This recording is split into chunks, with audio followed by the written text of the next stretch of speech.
Hey everybody, Roxabox90 here with the results of my release day weekend sealed pool and what happened. And before we get to that, I'm just going to say that yes, I understand it's been a little while since my last video, but I'm hopefully going to get back into the swing of things now. I had to take a little bit of time off to figure out what was going forward with the channel and also what was going on with myself and my life. So to do that, I needed a little bit of a break. Now we're back. Hopefully it'll be more regular. I have a couple of cool videos coming to you really soon. This is one of them. This is merely the recap of the event. So I went today to the release day event, sealed event they had, and they actually didn't have the pre-release boxes that they said they were going to have, which was kind of frustrating because we just had to do a sealed with regular boosters. Lucky for me, my sealed pool was interesting and I just wanted to have fun. So what happened, I built a 5-color deck. I said this was going to be very hard to do, and yeah, it was hard to do. The deck wasn't perfect, definitely had some troubles. I didn't really pull anything great from my 6 packs. No mythics, no huge bombs, a couple of good rares, and actually some of them aren't here.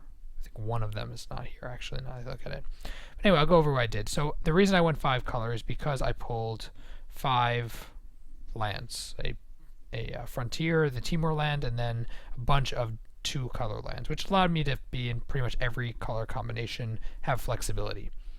In terms of the layout of the deck, so we had a Ruthless Ripper. This card was amazing. Flipping it up, this is foil actually, but flipping it up is ridiculous. It basically takes out their strongest attacker and also does 2 damage, and all you gotta do is reveal a card. It's a very strong 1-drop, and I usually don't like 1-drops.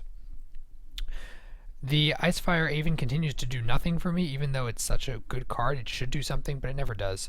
Enoch Bondkin, this time I splashed in some Outlast, and it actually worked pretty well. I had the Bondkin, I had the Falconer, had the Captain, a couple of Longshot squads, Patrol. I also had the Armament Corps, which really helped. So that was like the main stuff going on. Alpine Grizzly, as I've said before, I definitely undervalued this guy. He was a real house. I didn't really have a lot of Ferocious going on, but he prevented my opponent from attacking into me. That was a big win.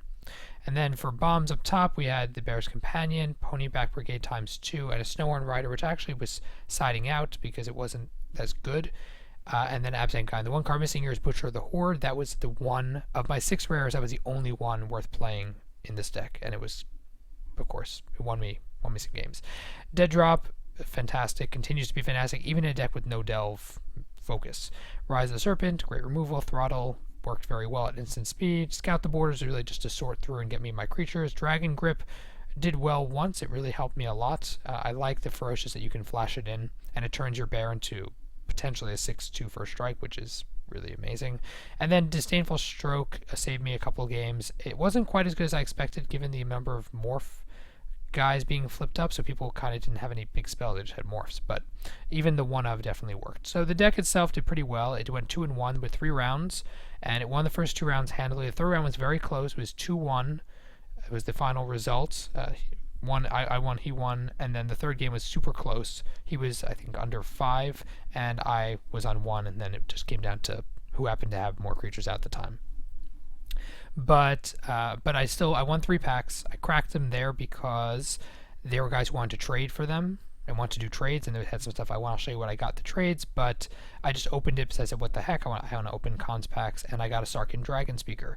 That was awesome, and so I traded it away. I also traded my 2 Butcher of the Hordes that I got. I'm not sure that was the best decision. I don't know if he's going to be standard playable. If he's not, then I definitely won, and if he is, then, well, we all make mistakes sometimes.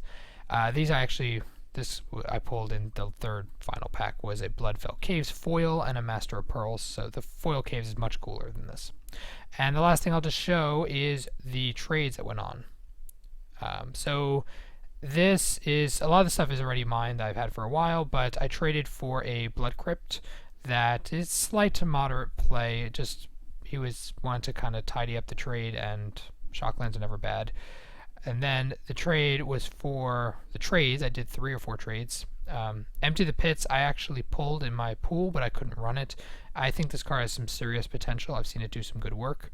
And then the trades were basically these 6 cards. I got an Abrupt Decay, Path's Exile, Vidalcan Shackles, Overgrown Tomb, Wheel of Fortune, and Sylvan Library. These were just because of Commander and why not, and these were the main cards for the Sarkin. I don't know why the guy had like all standard and then he had these cards. I have no idea why, but he was happy to trade them to me. I think I actually got a slightly better end of the deal, but it was pretty close. And then Overgrown Tomb I got because it's a shock land. Path's Exile, can't have enough Path's Exiles. I almost have my playset again, so that's nice. Dragon Shackles is going right into Cube. It was one of my powerful cube cards that I was looking for, and someone who plays Standard and Modern had it. So it gave him some Standard and Modern stuff. He gave me Dragon Shackles, and then Abrupt Decay. I don't have a playset yet, which surprised me when I looked through my binder. So I picked up one. I have one already, so we're getting there. So that was pretty much it. That was the release day event, and it was fun. I don't know did you guys go to any of the sealed pre-release, some kind of release day, some kind of weekend events? If you did, let me know your results and how it went down below in the comment section of the video, and I'll be coming to you. I have a couple of interesting spec videos and other stuff coming out this week, so stay tuned for that. If you enjoyed the video, tap the like button. If you're new to the channel, check in and subscribe. As always, Roxabox and 90 signing out. I'll see you guys next time.